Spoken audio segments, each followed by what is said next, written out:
In this video for section 2.3, we're going to be looking at how two categorical variables are related. We're going to use something called a contingency table. So for example, we want to know how common it is for citizens of different countries to use social networking, or whether it's not available to them. This frequency table and pie chart show the total number of people who were surveyed who said that they do not use social networking, said that they do use social networking, and said that it wasn't available to them. But if we want to break it down by the different countries, then we make what's called a contingency table. So this table shows the different countries, Britain, Egypt, Germany, Russia, and the United States, and how many people in each country answered no, they don't use social networking, yes, they do use it, or that it was not available to them. Each individual box is called a cell. So each person was asked two questions: what country they live in, and whether or not they use social networking, and each person falls into exactly one of these cells. The total counts along each column are given along the bottom, and the total counts along each row are called the marginal distributions. So for example, I can say that a total of 1,018 people were surveyed in Britain, and I can say that a total of 1,615 people surveyed did not have social networking available to them. If we restrict what we're looking at to a single column or a single row, this gives us what's called a conditional distribution. So for example, if I just look at the total number of people in Britain and how they responded, I can divide 336 people who said that they don't use social networking in Britain by the total of 1,018 people who were surveyed in Britain to get the percentage of people in Britain who do not use social networking, 33%. So if I divide each cell by the total number of people for that country, then that gives me the percentage of people who responded with each response in that country. Now, what we want to do is see whether or not there's a relationship between the country that you live in and whether or not you use social networking. If there is no relationship between those two variables, then we would say that they're independent. So if it doesn't matter what country you live in, your social networking use is the same, then that would be independent. And if that were the case, then we would expect to see the same percentages across the table. So I would expect that regardless of country, 33% of people do not use social networking. Now looking at this table, I can see that that's definitely not the case. The percentages are quite different for the different countries. So only 7% of people in Egypt do not use social networking, but 46% of people in Germany do not use social networking. That's a pretty big difference. And so that tells me that they are not independent, they are dependent. So your use of social networking depends on what country you live in. There is an association or a relationship between the two variables. Here's another example. This is the question about watching the Super Bowl that we saw earlier. Are you more interested in watching the game or watching the commercials? And so our question is there an association between what viewers are interested in watching and their gender? So in order to answer that question, what I'm going to do is calculate some percentages. So I'm going to calculate the percentage of people who are interested in watching the game for each gender. So for men, 277 men were interested in watching the game out of a total of 492 men surveyed. Dividing those out gives me 56.3% of men want to watch the game.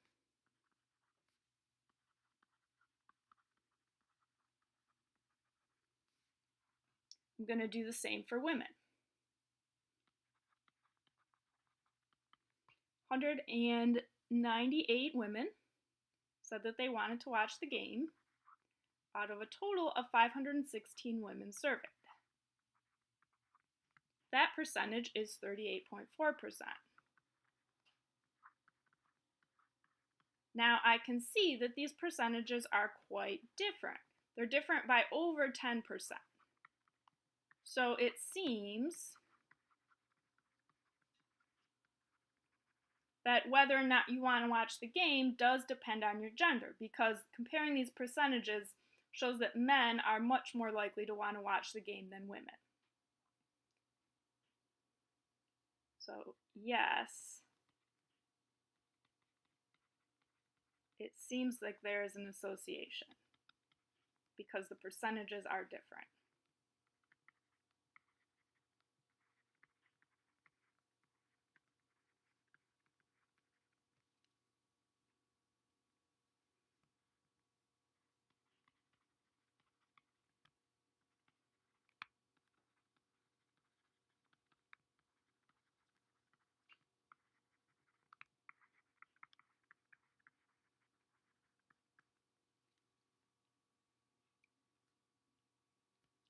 Now we're going to look at another example where we have an optometry shop. And so the optometry shop has data on the eye condition of their customers, whether they're nearsighted, farsighted, or need bifocals, and their gender, whether they're male or female.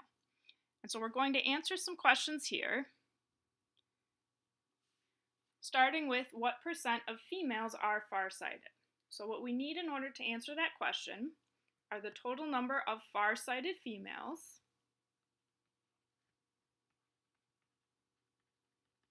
which is 16, and then divide by the total number of females. Total number of females is 32.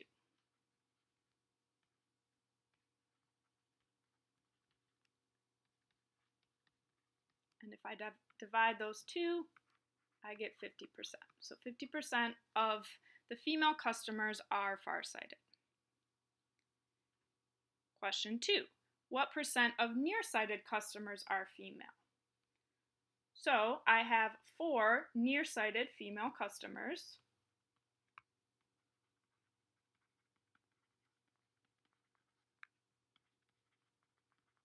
Out of the total number of nearsighted customers, which looking at the table is 10.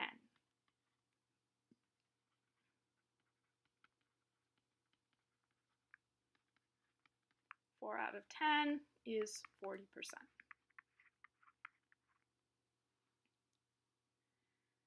Question 3.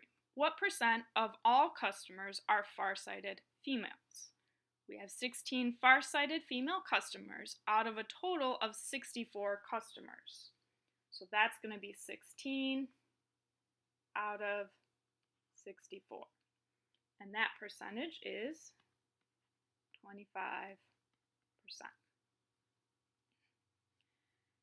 Question 4 asks, what's the distribution of eye condition? Now you're going to see this on the homework. It's going to give you boxes to fill in for the different percentages that they want you to calculate. What they want you to do here is look at the total number of people with each eye condition. So that's right here. And calculate the percentage of each. So we have 10 total nearsighted customers out of 64 total customers, and that gives me a percentage of 15.63%. When you see this on the homework, they're going to ask you to round percentages to 2 decimal places. So you want to make sure that you're rounding the numbers correctly, or MyStatLab is going to mark your answer wrong. For farsighted, I have a total of 36 farsighted customers out of 64 customers. So this is 36 out of 64 equals 56.25%. What we're doing here is we're calculating a marginal distribution, and so you might see that word in the homework as well. Needs bifocals. That was a total of 18 customers out of 64.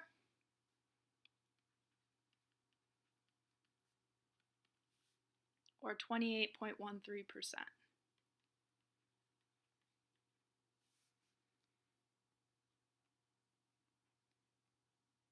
Question 5 says, what's the conditional distribution of I condition for males?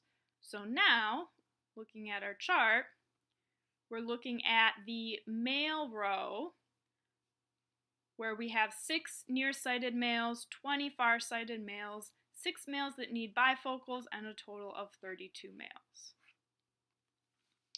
So nearsighted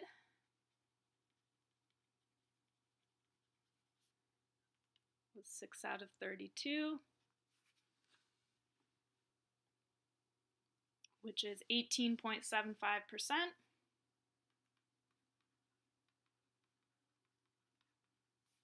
Farsighted was 20 out of 32, which is 62.5%. And needs bifocals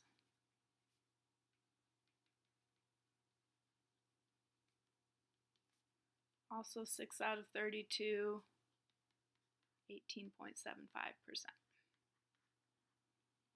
So that's a conditional distribution because we're just looking at the totals for a single row. Question 6 says to compare the percent who are female among nearsighted customers to the percent of all customers who are female. So we have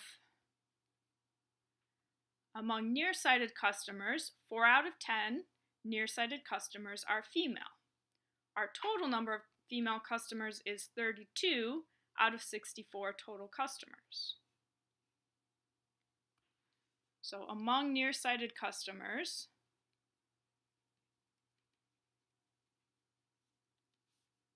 four out of 10, or 40%, are female. Among all customers, 32 out of 64, or 50%, are female.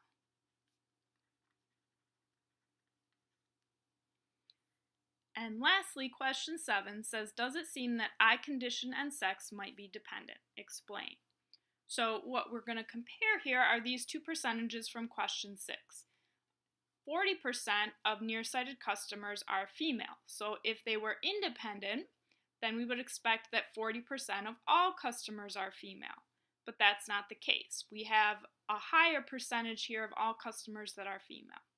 So that suggests that there is a relationship between I condition and sex. It seems like they might be dependent.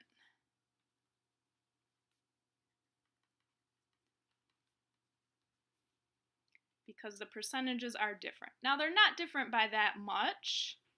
This isn't quite as clear-cut as the social networking use table. And another thing to consider is that our sample size here is pretty small. We only have 64 total customers. So if we wanted to be more sure about our results, then we would take a larger sample.